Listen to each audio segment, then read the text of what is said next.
حضرت سیدنا امام حسن مجتبی رضی اللہ تعالیٰ عنہ حضرت امیر معاویہ رضی اللہ تعالیٰ کے پاس آئے.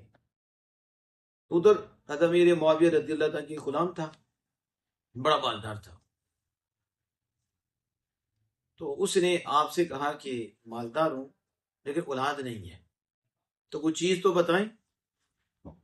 یہ سلسلہ کوئی آج کا نہیں ہے کہ شیخ صاحب ہمیں بتائیں کہ ہمارا یہ مسئلہ ہے تو حل ہو جائے. پتہ چلا یہ شروع سے ہی آ رہا ہے اور سنی شروع سے ہی آ رہی ہے. دیکھیں نا، وہ امام حسن مجتبی سے کہہ رہا ہے. یہ کہتے ہیں انہیں وہ کیا پوچھنا ہے، وہ تو قرآن پڑھو. قرآن تو سارے پڑھتے ہیں، لیکن جو امام حسن مجتبی نے پڑھا وہ کس نے پڑھا ہے؟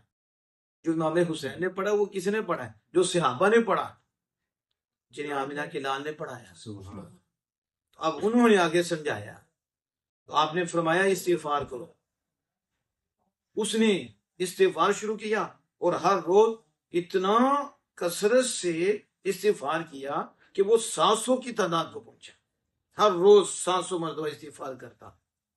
تو اللہ نے اسے 10 بیٹے عطا فرمائے. کتنے بیٹے؟ 10 بیٹے، جس کا پہلے اولاد ہی نہیں تھی.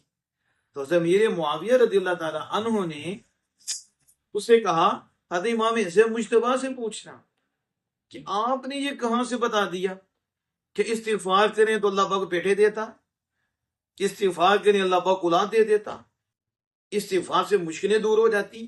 یہ وظیفہ کہاں سے دیا آپ نے؟ اولاد کا وظیفہ استغفار. تو بس پھر امام حسن مجتبی رضی اللہ تعالیٰ عنہ سے اس شخص کی ملاقات ہوئی تو اس نے پھر آپ کو عرض کیا کہ آپ نے یہ وظیفہ کہاں سے دیا؟ آپ نے کہا تم نے قرآن نہیں پڑھا کہ حضرت ہود علیہ السلام نے اپنی قوم کو کیا کہا؟ اللہ نے اس کو نقل فرمایا کیا میری قوم استغفار کرو، آپ نے رب سے معافی مانگو اور توبہ کرو، اللہ پاک تم پہ موسیدار بارش بھیجے گا اور تمہاری قوت بڑھا دے گا. قوت الی قوتکم. اور دوسری جگہ نہیں سنا وَيُمْدِدْكُمْ بِأَمْوَالٍ وَبَنِينَ، اور وہ تمہاری مالوں اور بیٹوں سے مدد فرمائے گا. تمہیں مال بھی دے گا، بیٹے بھی دے گا، اولاد بھی دے گا، ظاہری دولت بھی دے گا، باطنی دولت بھی دے گا. دیکھا آل رسول کا قرآن سے کتنا تعلق تھا کہ آج کہتے ہیں خود سمجھو. ہم نے کہا کمینوں مر جاؤ گے وہاں نہیں پہنچو گے جہاں امام حسن مجتبی نے پہنچایا ہے.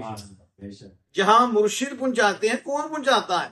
جو راز ان پہ کھلتی ہیں دوسروں میں کیسے کھلتی ہیں؟ سیدنا امیر معاویہ جیسی ہستی بھی کہہ رہی ہیں کہ ان سے پوچھنا یہ وظیفہ کہاں سے بتایا ہے. آل رسول، اللہ اکبر. قرآن جن کے گھر میں آیا، آمنہ کے لال، وہ خوشبو، کیسا قرآن کے ساتھ تعلق تھا کہ وظیفہ قرآن سے بتا رہے ہیں اور دلیل قرآن سے دے رہے ہیں. ہر ایک پہ یہ راز افشا نہیں ہوتا. جن پہ رب اور رب کے مصطفیٰ کی نظر ہوتی ہے ان پہ یہ راز کھلتے ہیں. اصل استغفار بہت بڑی دولت ہے. لیکن جو میں نے عرض کیا جہاں سے ہو، خیال سے ہو. اصل استغفار کیا ہے جو میں سمجھا ہوں وہ یہ ہے کہ آپ کی ہر گھڑی یوں گزرے جب بھی آپ بیدار ہوں اور سونے سے پہلے تک یہ حالت ہو کہ میں گناہ گار ہوں اور اندر سے پشیمان ہے اور اندر سے اللہ سے معافی مانگتا رہتا ہے. اور زبان پہ آ جائے تو نور علی نور ہو جاتا ہے، سنت مصطفیٰ بھی. لیکن ادھر سے وہ نادیم ہے، چلتا بھی ہے تو کہتا میں گناہ گار ہوں، مالک معاف فرما دے. کبھی زبان سے بھی آتا ہے اور سنت مصطفیٰ میں 100 مرتبہ بھی پڑھتا ہے. لیکن وہ پڑھنا ادھر سے ہو تو کیا بات ہے، لیکن صرف 100 تک نہ رہے. یعنی ہر گھڑی خیال میں یہ رہے میں گناہ گار ہوں اور مالک مجھے معاف فرما دے، مالک مجھے معاف فرما دے، مالک مجھے معاف فرما دے.